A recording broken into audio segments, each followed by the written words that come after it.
welcome back to Making Everyday Magic. My name is Shauna. If you are new here, we are a homeschooling family of 4 who is in our 6th year of homeschooling.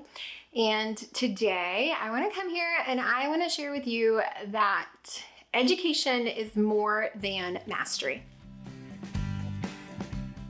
Before we go any further, please scroll down, hit the big red subscribe button, turn on the bell for notifications, and give this video a thumbs up.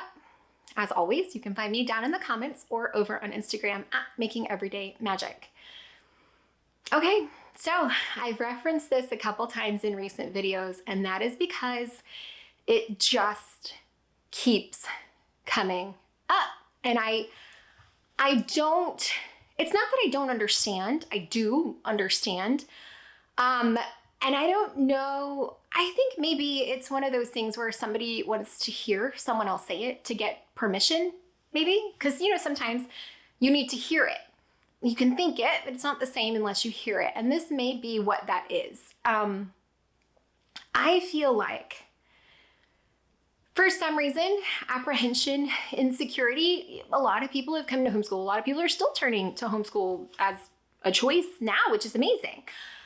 I don't know what it is that people think that they have to have their child mastering something, that it is not good if it is not 100% complete, that it is not good enough if somebody can't quiz them on it, that in order to have checked the box or to be successful, that you must have jumped through every hoop. And that's not the case. And that's not the case. I'm going to break this down a few different ways, okay? And I'm going to explain to you what I mean and why it's important.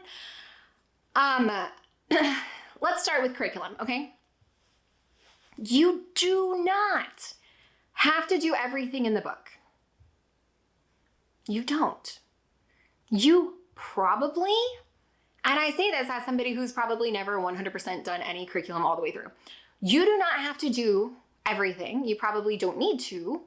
You don't want to, okay? So there are a lot of pieces and a lot of things, and that's because curriculums are trying to check all the boxes. They want to be able to be utilized in many ways. Well, what if the kid doesn't get the first 5 ways? Well, let's get 5 more. I think that we have become, I don't know if it's like a society where we think that we just don't have the autonomy to make the choice to no, thank you. That's okay, no thanks. I don't know what's happening that we've lost the ability to think that it is still good even if we're not doing all the things. Is it because we spent money on it? Do you think that teachers in the classroom are doing that? Like teachers in the classroom are not, hardcore teaching information from 8 to 3. That's not the case, guys. It's really not the case. You don't need to recreate a school day for it to be good. You genuinely can get a full day's worth of education in 3 hours. I know, because I don't know that we ever actually go 3 hours long. Like, you don't have to do that. You don't have to master everything, okay? Your kid does not need to know everything that you are teaching them. It is okay if you are planting the seeds. It is okay if you are gonna cycle back to it later. My 6-year-old has been doing history for as many years as she's been at our table. So this is her 3rd year of history. Do I expect her to recite to me the time frames that some of the things happened? No, I don't. I think that we've gotten into this kind of unreasonable expectation that our kids have to know everything, that they have to master everything, that they have to be good at everything. That is not the case. And do you know how I know that that is not the case, guys? I'm a fully functioning adult who pays taxes. Do you know what I know? It's not that much. It's really not. But you know what helps me? We have these magic devices, guys. These tablets, computers. I don't need to know all the information. I just need to know how to find it. I don't need to know 5-digit math divided by 4-digit math, because guess what? Calculator. You do not need to think that your education that you are providing is less than if your kid is not totally memorizing every single thing, okay?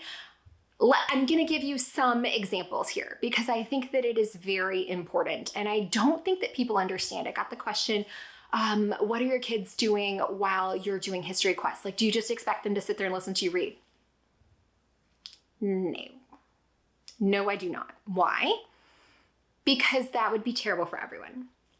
I want them coloring their maps or coloring the little coloring page, the history hop pages, or they can be drawing or building something out of Legos or plus plus, whatever it is that they are quiet. Guys, just like you like books on tape, it's like the same thing. You don't need to stare at the screen that's playing your book on tape. It's convenient. So you can do something else. Something else. That's the same reason we can take our things and do them in the car.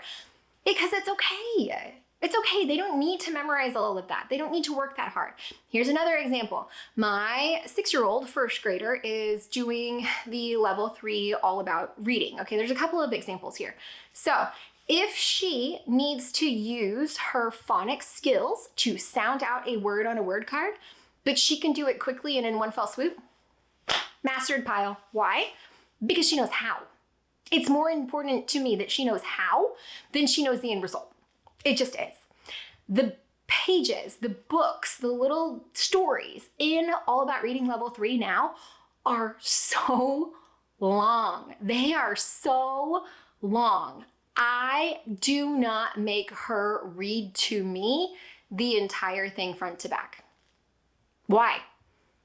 Because it's so long. I honestly don't feel like it's necessarily developmentally appropriate for her to sit down and read, a half dozen full word pages story. That there's no need for that. That doesn't tell me whether or not she's got it. Has she got it? Yep. Mom, you read this paragraph, I'll read the next one. Perfect. Mom, you read this page, I'll read the next one. Perfect. We do not have to sit here spinning the same wheels, okay?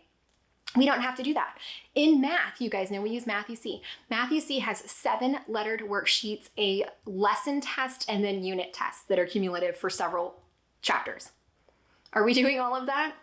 No, we're not. I don't make my big kid do it either. We watch the video, we do sheet A, we have sheet A, we skip to C. We got C, we skip to E, and that is how we roll, and then we do unit tests. I am with them. I know if they've got it or they don't got it. Okay, so I don't need to be constantly testing where they're at. I'm with them. I know where they're at.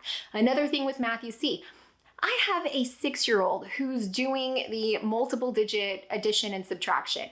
Do I make her know just straight from memory what all of the addition and subtraction facts are? I have never required my children to know off the top of their head all of their math facts. Why is that? Because they know how to get them. I am okay if my 6-year-old wants to use a number line, her fingers or blocks to get through answering the problem. Why? Because I feel like that's developmentally appropriate. I feel like it's unreasonable expectations for me to expect my child to know all of that. And again, I don't need them to have it all in their brain. I need them to know how to get it. That is what I feel like my goal is in our education. I'm planting the seeds. I'm finding the things that they're interested in and giving them the tools to get to where they need to go. I don't need them to teleport from the start to the end. That is not my goal here. My goal is to give them the tools that they need for the journey along the way. If that's blocks, if that's number line, if that's fingers, if that's sounding out the phonics, I am good with all of that. And again, there are probably people who are going to come at me for this and tell me what a horrible job I'm doing and how I'm failing. But my days don't end in tears. My kids like coming to the table. I am not giving unreasonable expectations to myself as a homeschool teacher or as a parent or to my children who are, again, this wouldn't be expected of them in public school. It wouldn't. Why would I expect it of them at home? I'm giving them the tools to solve their problems, guys. I'm helping them learn how to do that. I'm giving them the pieces where then if it is something they hear later, they can say, wait a minute, I've heard about the Ottoman Empire. I know about that. Wait a minute, I know about the fall of Rome. Wait a minute, I know what Christopher Columbus did.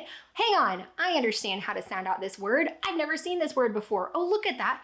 Look at that root word. I know what this means. I can figure this out. It's a puzzle. Life's a puzzle, and I'm giving them the pieces they'll be able to put together later. I'm not asking them to tell me what the picture is from one piece. I'm just not. So again, I know some of you are probably going to come at me, and that's okay. We can still be friends. Again, I'm going to do me and you do you. But if you were looking for the permission to say, oh wait, We don't have to master every single math fact before we're moving on. Because guess what, guys? My kids have gotten that just in it coming back every single time, coming back every single chapter. The more they see 5 plus 5, the more they know 5 plus 5. Even my 6-year-old has mastered some of these, and not because we harped on it, but because it just keeps coming back every time. If I stopped and forced everyone to do this, it would be terrible. So I'm just not doing that to myself or to my kids. I'm just not, and I don't think there's a need for it. So I feel like, again, some of you just need permission. If you need permission to know that just learning some of it is good enough, that's good enough. It is good enough. You're doing a great job. It's not only good enough, it is great. You are doing great. I'm doing great. You're doing great. You do not need to master everything. You don't have to teach it. They don't need to learn it. This is real life, guys. No one knows all of that. And even if you learn it now, you're gonna forget it later. How many things have we forgotten? I don't even know. I do not even know. Guys, okay. You know what I'm saying? I hope you're hearing this from my heart and what I'm intending to say. I don't know how it's coming out. It's a little ranty. I haven't had a good ranty video in a long time. So here you go for those of you who are fans of these. But guys, I hope that was helpful, entertaining, or informative. If so, please scroll down, hit the big red subscribe button, turn on the bell for notifications, and give this video a thumbs up. Don't forget, you're in charge. Curriculum is your tool. You do not have to know all the things. And they certainly don't need to know all the things at 6. Like, I mean, come on. Seriously. What did I know at 6? I don't know. I do not even know. As always, guys, down in the comments over on Instagram at Making Everyday Magic. Bye.